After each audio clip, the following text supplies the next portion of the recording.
Hi, I'm Tommy. If you're not at 216 Creator Studios, this is what it sounds like.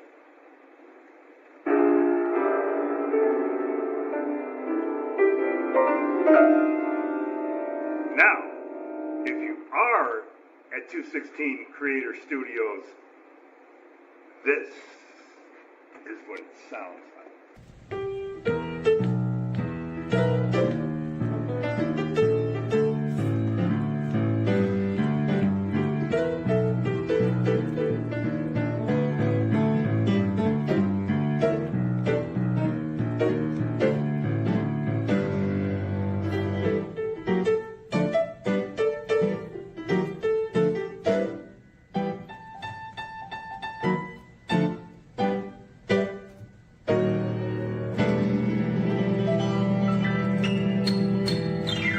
Yeah!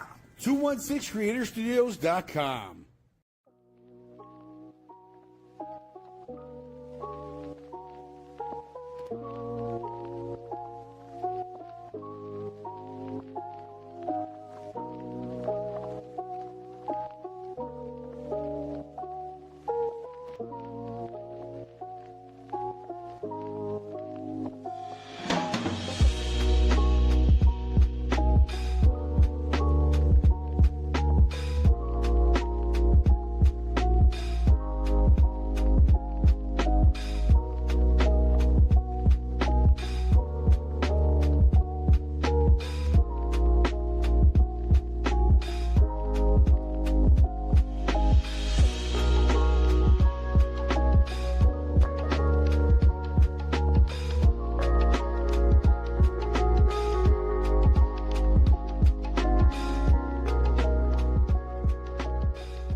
What's up, everybody? It's your boy Cappuccino behind the scenes in a new show, the Little Black Raincloud Chronicles. Say that 3 times real fast. Listen, if you like what you see here today, go on that YouTube channel, 216 Creator Studios. Make sure you like, share, subscribe, ding that bell for future notifications. We are in the presence of greatness. Me and Nico back here are in awe with Hope Vitale, multi-talented person in the world of music, in the world of math, in the world, period. Listen, she had such a great idea, Nick, that I am blown away that we had to get this on air. We had to get this in the studio. Hope, listen, I want your story. Welcome to the pilot. So what are we doing today? Let's hear your story. Why the Little Black Raincloud Chronicles, and why put it out to the world? Well, first of all, thanks for having me. Absolutely. Both of you. So we got to go a little bit farther back than the actual title of the show. So when I was growing up, both of my parents are musicians. My dad played guitar and was a singer. My mom plays piano and is a singer. It's like the family Von Trapps. Growing up, it was the sound of music all the time. As you saw in the intro, there was quite a few pictures of me singing, one of which was when I was super little, a little blue cowgirl shirt. Adorable. Which I still have, by the way, for no reason whatsoever. It surely doesn't fit me anymore. Like one arm. But I was so used to being on the stage. I was so used to singing. It was where I was comfortable. It's where I was passionate about things. And so when I was 7, my parents decided we were going to leave Chicago. Worst mistake ever. We were gonna move to the middle of bum Egypt. Wow. Yeah, like how we missed a word on that one. Oh yeah. Okay. Yeah. Just trying to keep it in the sticks. You moved to the we had like 4 horses and a stop sign. Oh boy. We were out in Colorado. We were out in Newcastle, Colorado, but I went to school in Glenwood Springs. And for anybody who's a history nerd, that's where Doc Holliday's buried. Yep. So skipping forward, it's like my first year in Catholic school. God help me, like pun intended. And I'm like, oh, this is going to be great. There's going to be a musical.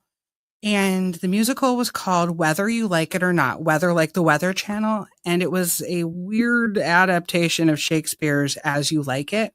but it was all about the Weather Channel, and all of the main characters were like clouds, and the one of the main characters was the weatherman himself, but the stars of the show were literally celestial stars. Big yellow costumes, looked like starlets, had these cute little tights.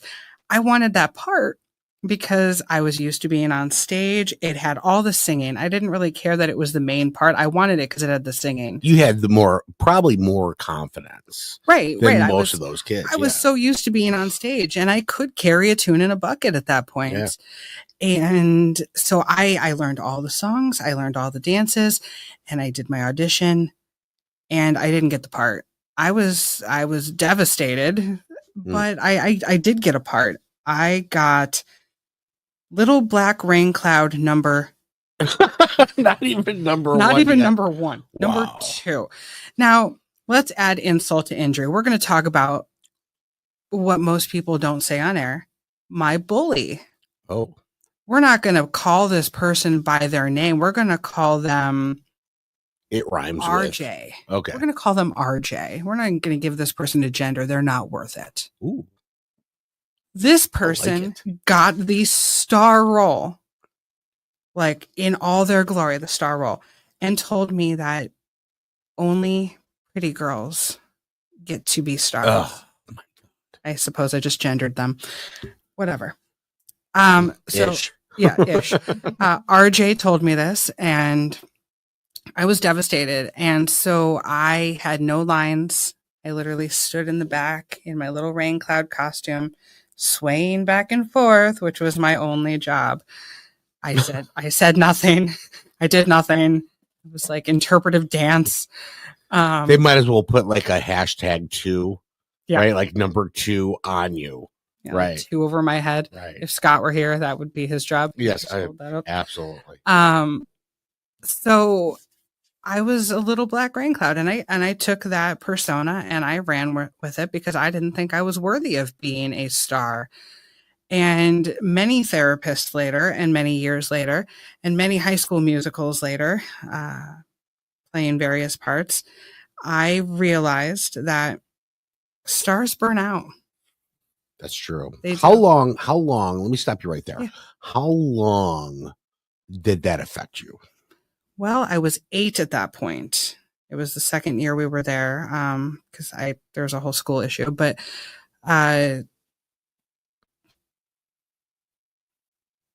you do the math, Drew. I was about 25. I was about 25 when I realized that. Okay. Yeah. Wow. That stars burn out and rain clouds bring massively destructive storms. Now, the RJ, the bully. Yes. So this person said this one thing that made your mindset fall to the ground. Mm-hmm. And what was there anything else this bully did that bullied you? Was this a continuous thing? Oh, constant. It was a constant thing, and school did nothing, Of course. I can't tell you how many ear infections I had from having my head stuffed in a toilet. Yeah. Oh man. Used to relentlessly tease me about my mom having multiple sclerosis, and my mom wears that as a badge of honor. She has it. It doesn't have her. But it was one of those things that, oh, your mom's in a wheelchair. Your mom has a cane. What? She's not even mom enough to stand up. Like, this person was horrid. And only one teacher in the entire experience of this school stood up for me. And I'll say her name out loud because she was fantastic. Her name is Mrs. Rainierson. She also told me that I didn't suck at math. She was the first person that believed in me for math. So that was pretty fantastic. Well, so man, listen, I've known you for a while. We're family at this point. Oh, absolutely. And you're my paisan. I can't, you gain strength, obviously, from situations like this. I would never cross Hope. She would probably throw me down the stairs. She does not put up with people's BS. She does not. She's very direct. This is why I love her, because she is very transparent. What you see is what you get. And what I see, I absolutely love, because she's so authentic and so genuine. as a person. And she's the first one to step up and help you. And she's the first one to step up and smack you to try to help you. And if you don't like Hope for who she is, she's the first one to point to the door and say, get that F out. That's why I love her. So as a kid, no retaliation. So now we have this bully that put her mindset, bullied her, gave her the, what do they call that? Swirlies. Made fun of mom, who's handy capable at that point, and just gave her the brick and kept giving her bricks while she's treading water. Right? What was the identifying factor that cleared you of this bully? So a couple years ago, I did the Inked magazine Queen of Ink contest. I was nominated, and I thought, oh, there's no way a plus size girl is going to get anywhere in this competition, especially because a lot of times it turns into a popularity contest. And I'm a little black raincloud. Like everything, yeah. Right. Like, I'm a little black raincloud. This isn't going to happen. My friends will vote for me. I'll have six votes. And so I ended up doing a photo shoot because I didn't have any photos of all of my ink, which you can't really tell, but I have extensive work. And I went and did a photo shoot with a professional photographer. Her name's Heather. She's here in the Illinois area. She's fantastic. She said, we're going to do a boudoir photo shoot, which was so mind-blowing to me. Like, that will not get me votes. That will not happen. And the 2 hours we did this photo shoot, I went in with zero confidence, and I came out thinking that even Venus herself wasn't skinny in any Greek depiction. So I thought, like, I had this confidence. So I posted these photos, and I posted them all over my social media. And I was clothed, but, like, you know, there's a lot of ink showing. And a mutual friend of mine with this bully, RJ, commented on it, and it was a public post. Now RJ must have seen it because this mutual friend commented.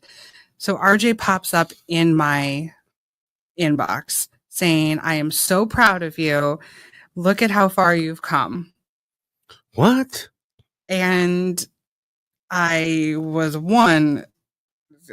shocked, and then a little curious as to what this person's Facebook page looked like. So I took a look at her Facebook page. Needless to say, my life looks pretty good. So, yeah. So, you know, thus the stars burn out. Yeah, stars burn out, and storms regenerate. You never truly lose a storm. It's true. It just regenerates, and they can either water your fields, and you go into that country song about, you know, rain makes corn, corn makes whiskey, and that's a good storm, or they wipe your town off the map. So I'd rather be a little black rain cloud than a star. I love it. Nick, what do you think about that? That's kind of cool, right? I mean, you know, when you were first telling me this story, my heart was broken. And then to watch you, as you told me the story, to how you overcame it, is amazing. Now, listen, everybody gets what, in the entrepreneurial world, I should say, imposter syndrome it's a nightmare, right? I'm not good enough. I'll never make it. And that could be with anything, business, that could be personal, that could be wherever you don't think you have the strength of, or you're comparing yourself to. And that's what we really do a lot, don't we? We see people that maybe we even grew up with and be like, man, I'm not, they're so much more of a success than me. Look where they're at. But that's not the definition of success. Success is look where I was and look where I am now. Well, if you it's look the present. Look at like high school reunions. Why do you go to those type Oh, of it's things? horrifying. You go to those things because you want to see if the cheerleader still looks as good as she does Correct. or did then. You go to see if the jock finally made it to the NFL. You go to see if the nerds are still nerds, if they're now running some, Fortune 500 in Silicon Valley.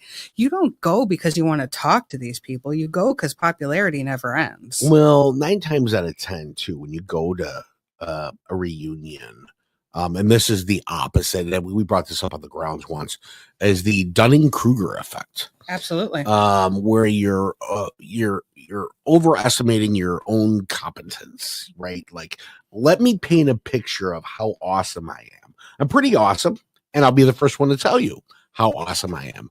And then you are awesome. It might be bits and pieces of everybody that you know to paint this picture of you, and none of it's true. It's an entire event of self-aggrandizing. Oh, for sure.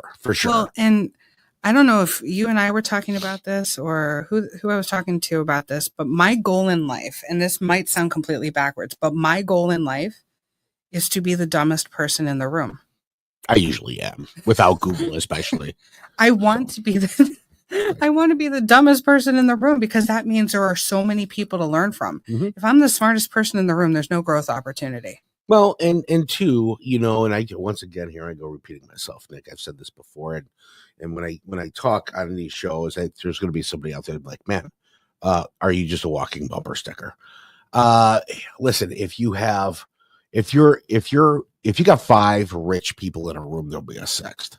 If 5 successful people in a room, you'll be a 6th. If you got 5 clowns in a room, there'll be a circus. If you show me your friends, I'll show you your future. That's a wholeheartedly, totally true. It's the atmosphere and the space that you surround yourself in. If you vet the right network and the right people that actually care about you, regardless, you might not be the dumbest person in the room, but you're going to be able to give them those golden nuggets. They're going to be able to give you golden nuggets back. It's about how open you can be, taking away. We're both Gen Xers. It's hard sometimes. Oh, I'm a millennial. Oh, you're a millennial? Damn it. Why am I the oldest one in the room? Scott, where's Scott? He said his other business. Well, and so I got a 19-year-old business owner with me, right? Nick is part share owner here at C216 Creator Studios. He's learning every day, but he's teaching me every day too. This world of media is not a 51-year-old, grandstand. It's the new generation that really has that by the reins. Yeah. I was going to say something else, but by the reins, right? And you don't have to be kid friendly. You could say, well, I try to be because I'm on so many shows. I don't want to be that person, but when he comes in and he tells me, hey, listen, there's a better way to do this. I'm like, show me. Mm-hmm. I'm not, no, there's not. I know everything because I'm older than you and blah, blah. Age is just a number. Education is forever and it's dynamic. So it works indifferently, consistently ongoing. Right. Mm-hmm. So, not much of a different story that you have that Nico has. Tough times, still rolling tough times, but to watch a 19-year-old kid grab the world, put it on his shoulders, and then stand tall, dig his feet in, and push forward. I'm like, wow, I didn't think that existed anymore. Well, I mean, I know this is kind of a pivot, but I should move my chair over if Nico wants to share. So our goal with the show is going to be every episode, we're going to add a new Little Black Raincloud to the show. And those Little Black Rainclouds are going to become the storm. We're going to be that storm of how we took, and pardon my language, but we took the absolute shit that life gave us and we turned it into something amazing. Storms are beautiful. There's photos and beautiful paintings of storms. They aren't painting a cloudless sky. Yep. They're painting the dark destruction on the horizon there. But I mean, so we're collecting Little Black Rainclouds. Yes. So you're going to be bringing people on the show to where they will be added to the collection. And if you look at the background, I'm thinking what we're going to do is for every guest, they will permanently have a cloud in the background with them on it. With them on it. And then that way we know how far we've gotten and how many people we've touched with this. And then let other people know in the world, you're not the only one. Yeah, you're not alone. And you can overcome as well. So tell me the premise. What is our episodes going to be looking like? What are we doing? Well, I'm thinking that we want to keep to the idea of the Little Black Rainclouds, but everybody has their own story and what that story meant to them and how they went through life with that Little Black Raincloud moment. Whether it was losing a loved one super early on that pretty much put a rain cloud over them, where they went through life not really sure and very unknowing like what the next thing was, or whether it be a bullying situation, whether it be a ailment of sorts, whether it be a learning disability, whatever it was that the world told them to look at it as a dark rain cloud. This is a horrible thing. And how they said, no, and how long it took, but no, I'm not going to live in this dark place. I am going to thrive. Yeah. Let's go back a little bit. Yeah. So as we go through and looking at the intro, all these pictures, but by the way, I don't know why anybody would ever say you're gorgeous. Oh, thank you. My mom tells me that every day. Cute kid. And looking at, and not only that, you ride motorcycles, right? Well, haven't in a while, but as often as possible. Yeah. But we're not talking like a little Honda Shadow or a scooter of any kind, right? She's got the big bike, right? And she's not afraid of it. Your determination, what drove you to go from, I don't want to say zero to hero, but what drove you that one moment, right? We know that you were a little black rain cloud and you overcame it, but was that the spark that said, I can do anything and I'm going to prove it? I think it was kind of a combination of things. I don't like being told no. Awesome. Tell me I can't do something and watch me prove you wrong. Nice. I was told I couldn't be a star. Make so me I did $1 million. everything else. Make me $1 million. I don't think you can do it. Oh, watch me. Damn sweet. I set the premise, Nick. Although that is an illegal enterprise, we talk about that off air. I have no idea what you're talking about. Of course you don't. We'll keep that Italian. Plausible deniability. So how long you been in the music world? My whole life. Your whole life? My whole life. The first time I ever sang on stage was with my mom, and we sang and for a fellow paisan, Que sera sera. Que sera. I love that. Yeah. What will be, what will be. Yeah. And then I also sang Feed Jake with my dad, which is a country song, which was that picture in the intro of me in the little cowgirl outfit. It was by the Kentucky Headhunters. Feed Jake. He's been a good dog, my best friend right through it all. If I die before I wake, feed Jake. Wow. That was one of my first dog's names too, Jake. Yeah. Wow. And so you said for the ink queen, right? I am the Midwest Queen of Ink. Yeah. And so, I mean, listen, I'm looking at the tats, right? Very colorful, very cool. That's why I wear black all the time. Is it? Yeah. So the tats stand out. No. What are you going for more? Is there another option? Well, I mean, do you want to give a shout out to your artist? Is there an artist? Absolutely, I do. So I've had the same artist my entire journey. Her name is Sassy Cassie. She is out of Las Vegas. I went to high school with her. We've been to Europe together. She's a fantastic person. She also is a little black rain cloud. She could give you some stories. And I remember after she got back from art school, she went into tattooing, and she was still an apprentice at the time. And I'm like, you know what? Screw it. Go for it. Yeah. So the 2 tattoos that were ever done on me that were not hers, she went back and fixed for me. Huh. And so when it came to like my right arm, I said I wanted a memorial tattoo. She said, okay. She said, "What do you want?" And I was like, "Whatever you want." And this is what she gave did. her creative rights to it. Yeah, that's anytime, cool. anytime. She's cool. fantastic. I got a family member who does my tattoos, and he's not a rain cloud. He's more like a hurricane. Another story where he's a survivor. Let's put it that way. Love him dearly. Best friend. I consider him brother at the same time. But I had a tattoo done that was not by him. And his answer to that was, listen, he was in Arizona. And he was just like, when are you going to buy a ticket to Arizona to get that piece of shit off of your arm? Absolutely. Cover that up. And I'm like, I don't know, man, because he just kind of started in the tattoo industry at the time. But listen, I've watched him. He's famous doing wall murals, graffiti artist, created his own we style. Talked about him on the grounds. Absolutely. Shout out to Ease One Digital. Just phenomenal. Frank is a musician, a rap artist. He designs live PA.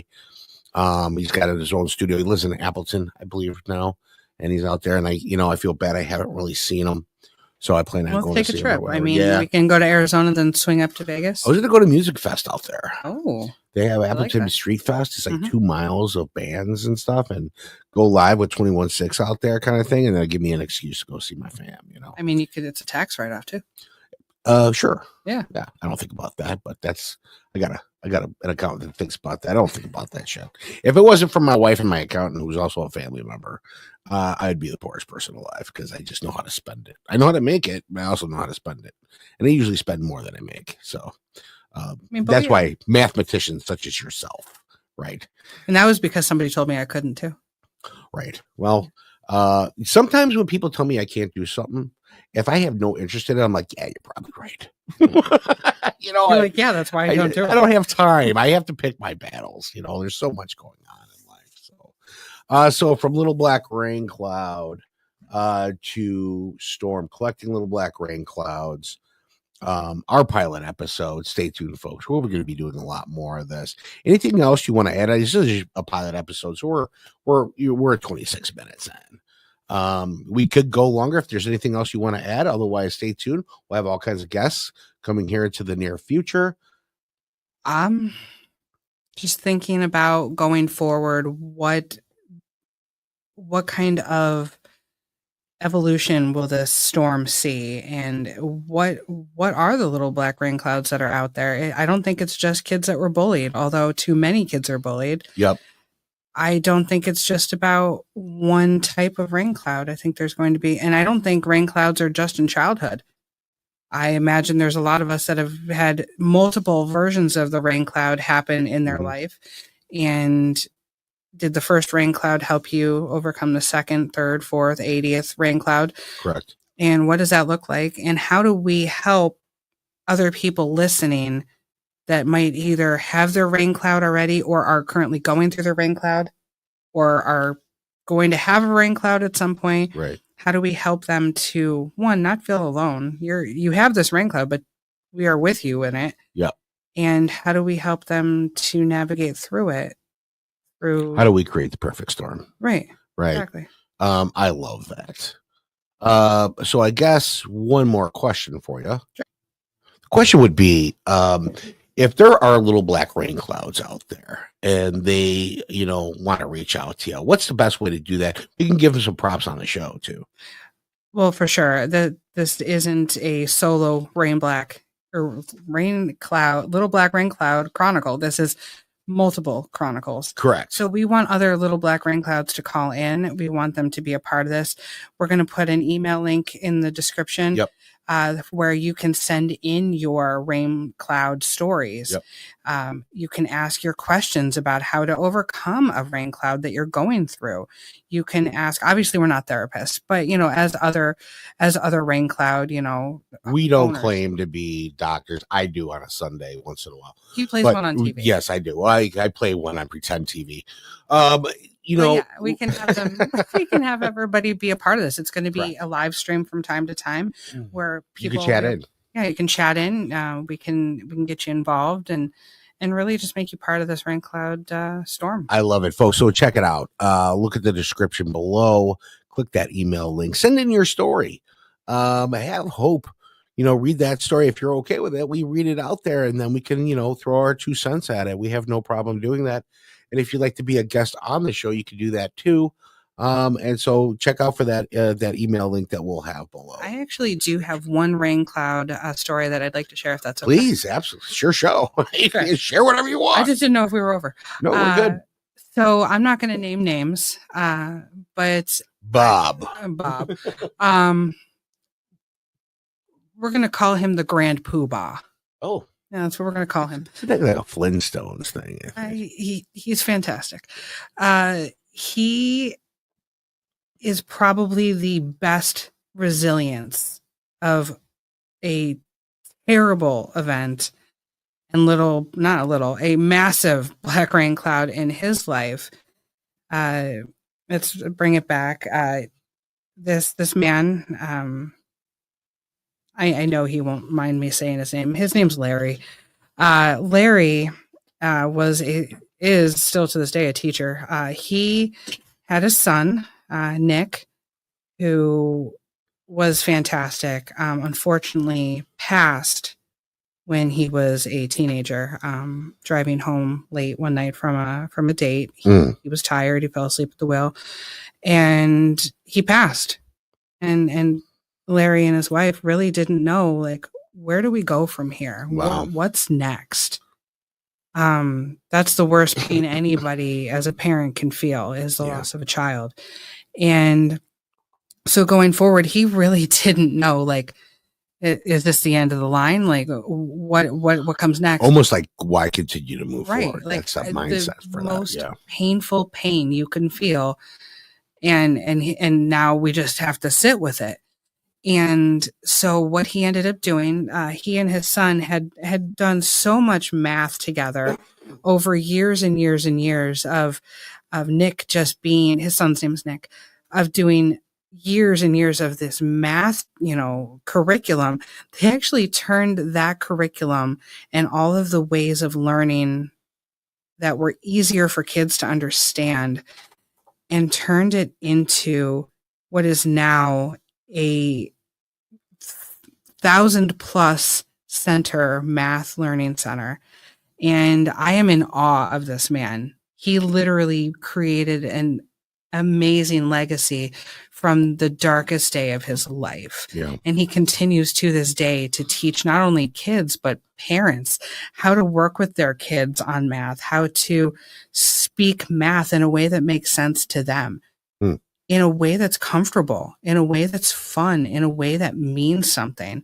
And I think if we're talking about Little Black Rainclouds, that is the ultimate victory and legacy right there.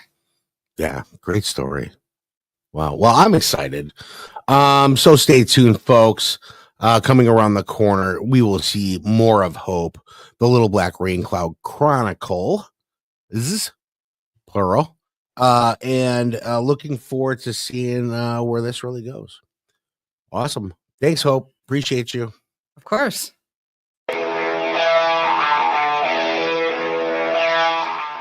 216 Creator Studios, your gateway to professional podcasting. Whether you're a seasoned podcaster or just starting, 216 Creator Studios offers state-of-the-art podcast studios designed to meet all your recording needs. From crystal clear audio quality to a comfortable creative space, we've got you covered. With fully equipped rooms, expert support, and flexible booking options, you can focus on what matters most, your content. Join us and bring your voice to life in the best environment for podcast creation. 216 Creator Studios is here to help you create something extraordinary.